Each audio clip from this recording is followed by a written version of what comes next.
Welcome to San Andreas, I'm CJ from Grove Street. Land of the heinous, gangbangers in cold heat.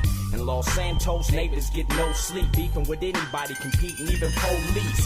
Fold deep in the green rag with gold feet. Blast with the flag on the strap, that's OG. Stay in shape, hit the gym, lift the weights. Get super cutter, big and buff, nice and straight. You got stats, respect, weapon, skill. Stamina, muscle, fat and sex appeal. Rockstar tuh kenapa sih? Kenapa ya? Kayak Rockstar tuh dulu kalau bikin game selalu wow, selalu bagus, selalu bikin fans-fansnya tuh pengen beli gamenya. Tapi sekarang kenapa stagnan gitu? Coba deh kalian pikir, gamenya Rockstar yang proper gitu, itu kapan terakhir mereka bikin? Kayaknya terakhir bikin tuh Red Dead Redemption 2, dan itu tahun 2018, 4 tahun yang lalu.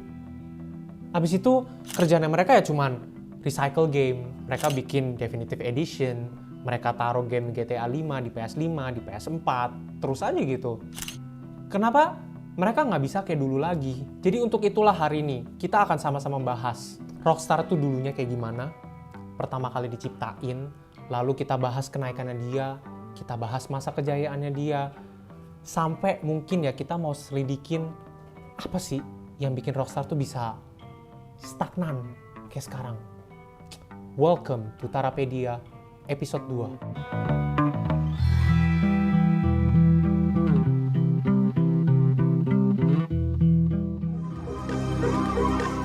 The Sony PlayStation. Now see the outstanding technical capabilities of The early days. video game system. Kita akan fokus sama dua tokoh. Namanya Sam Houser sama Dan Houser. Mereka punya bapak yang bekerja di salah satu label rekaman, namanya BMG Records. Nah, BMG Records itu pada suatu hari mereka mengakuisisi satu studio gaming yang mereka namain BMG Interactive. BMG Interactive ini akhirnya dikasih sama Sam sama Dan Houser ini untuk mereka manage. Pada suatu hari, sejarah akhirnya diukir. Karena ada salah satu developer game, namanya DMA Design, mereka tuh deketin BMG Interactive dan mereka bilang, hey, kita mau bikin game. Gamenya tuh ceritanya ada polisi sama ada racer kejar-kejaran. Mau nggak bikin game itu? BMG Interactive bilang dong, oke, fine. Akhirnya mereka kerjain bareng itu game, dan akhirnya DMA Design nge-publish itu game dengan nama bukan Race and Chase, tapi Grand Theft Auto. Itulah asal-muasal Grand Theft Auto, salah satu franchise game terbaik mereka. Padahal awalnya mau dikasih namanya Race and Chase. Lucu ya kalau misalnya kita sekarang Race and Chase Vice City, nggak seru gitu. Emang udah seharusnya Grand Theft Auto. Pada tahun 1998, Take-Two Interactive akhirnya membeli BMG Records. Jadi semua aset-asetnya BMG Records, seperti salah satunya BMG Interactive, bersama orang-orang yang kerja di dalamnya, seperti Sam dan Dan Houser, kebelilah semua. Dan akhirnya Sam sama Dan Houser itu harus pindah ke New York untuk ngurusin anak perusahaannya Take-Two Interactive, yang mereka namakan Rockstar.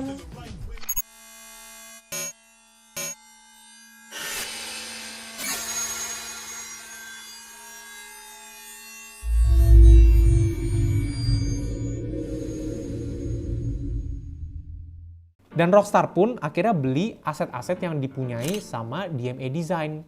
Seperti Grand Theft Auto, akhirnya pun setelah selang beberapa waktu, DMA Design juga join Rockstar dengan nama Rockstar North. Sampai hari ini studionya masih ada dan namanya masih Rockstar North. And now they are getting matured. Bicara soal kenaikan dari Rockstar, sebetulnya salah satu game yang paling bikin nama Rockstar melejit itu adalah Grand Theft Auto 3.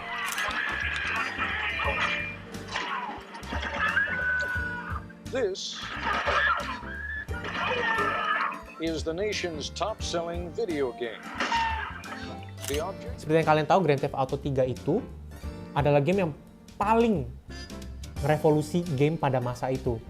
Kalian coba lihat aja dari gameplaynya, dari grafiknya waktu itu. Dan kalian di situ dikasih kebebasan, kalian mau ngelanjutin misinya boleh, mau ngerusak-rusakin kotanya boleh. Itu jadi salah satu hal kenapa fans itu jadi terpikat banget sama Rockstar. Dan kesuksesannya itu nggak berhenti di situ aja. Mereka lanjutin itu terus dengan Grand Theft Auto Vice City. Mereka keluarin San Andreas. Mereka habis itu keluarin Max Payne. Lalu ada Midnight Club, Red Dead, dan banyak lagi. Sampai dilansir sama HP.com waktu itu tahun 2021, game-gamenya Rockstar tuh sampai hari ini masih termasuk dari game yang paling laku dalam sejarah gaming 50 besar. Namun, di dalam kesuksesannya Rockstar itu juga tidak terhindar dari banyak kontroversi seperti kalian tahu. Kita akan bahas salah satu kontroversi yang paling terkenal, yaitu kontroversi hot coffee. You want coffee, baby?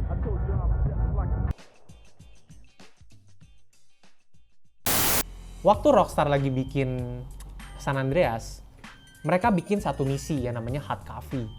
Hot coffee itu adalah misi di mana kalian diundang untuk minum kopi panas.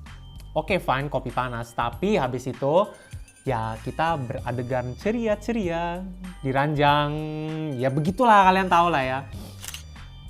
Karena waktu itu Rockstar, abis mereka bikin misi itu, mereka tahu batas kayak, aduh, kayaknya kalau misi ini dikeluarin bakal bikin kontroversial deh. Akhirnya, misi itu nggak dihapus, tapi cuma ditiadakan. Ada bedanya loh. Di dalam gamenya itu, misinya masih ada, cuman player nggak punya akses untuk ke misi itu. Jadi mereka pikir, yaudahlah gini aja udah aman. Waktu mereka rilis, baik-baik aja. Tapi, sampai pada satu hari, ada satu hacker, hackernya ini asal Belanda, dia berhasil ngehack game itu, lalu dia somehow ketemu misi itu dan akhirnya dirilis ke publik. Waktu dia rilis di publik kan bingung kan kayak, ini apa sih misi apa sih nih? Ternyata mereka bisa akses itu semua, dan begitu banyak banget orang yang bisa akses misi itu, akhirnya jadilah kontroversial.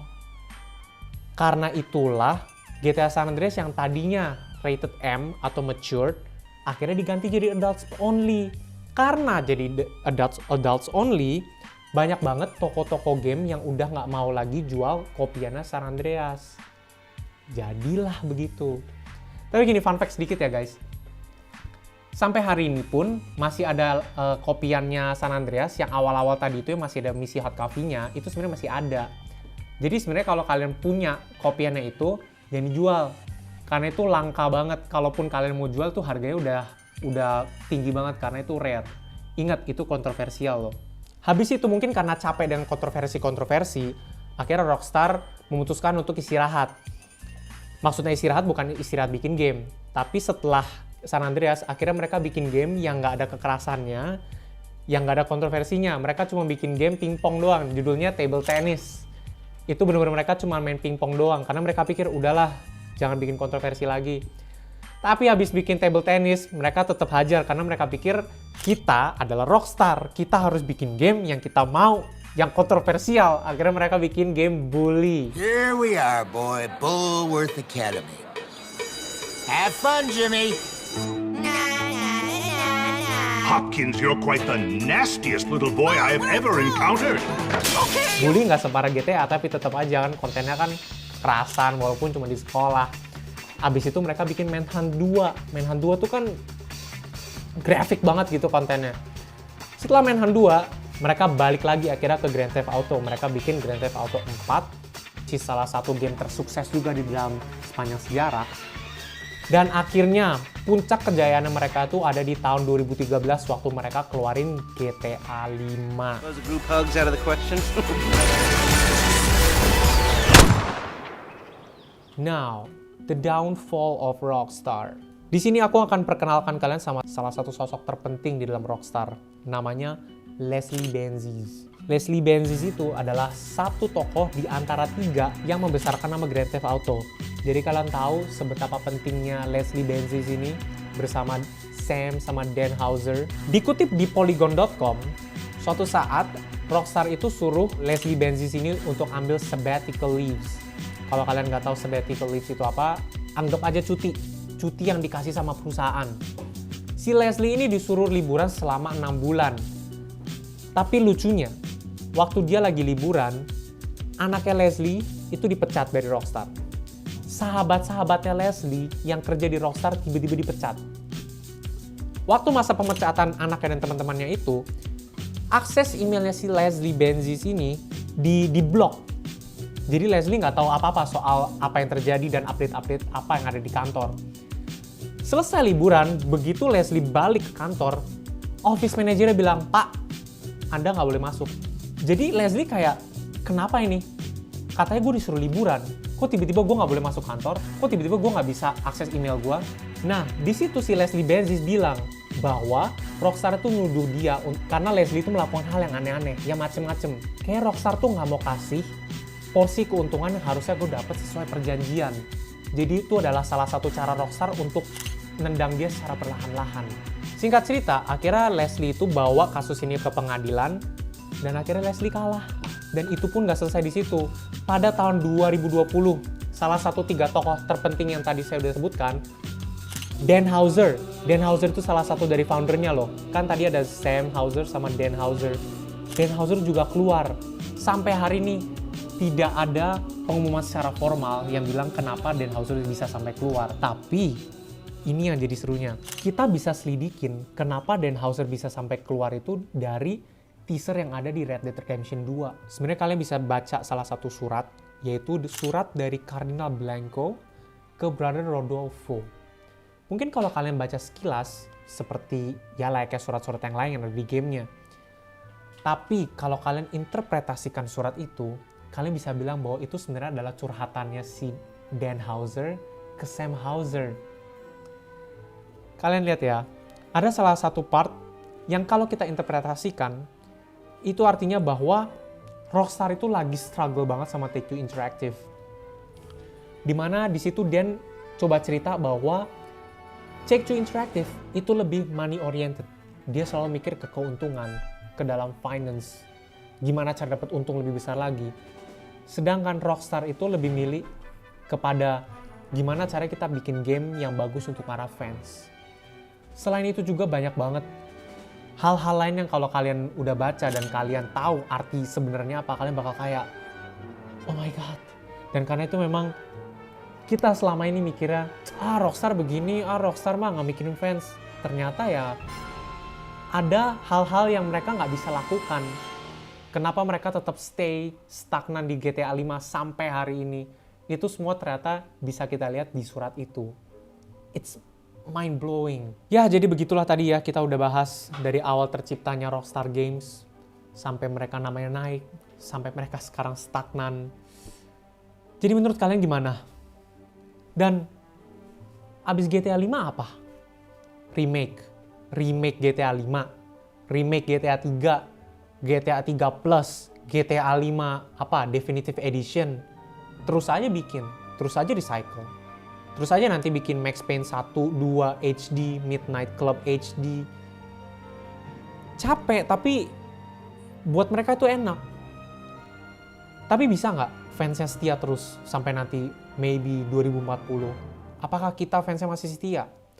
Apakah kita sadar dan mulai bilang, udahlah cukup? Menurut kalian gimana? Dan sebenarnya guys, selain Rockstar, banyak kok game company yang kayak gitu. Nggak cuma Rockstar. Apa perlu kita bahas Square Enix? Kan Square Enix sekarang udah serba NFT, remake, NFT, remake. Atau perlu kita bahas Konami? Sampai dia bisa ngeluarin Mr. Kojima. So, mari kita berdiskusi di comment section. Sekali lagi, I'm Hans and see you in the next episode. Bye-bye.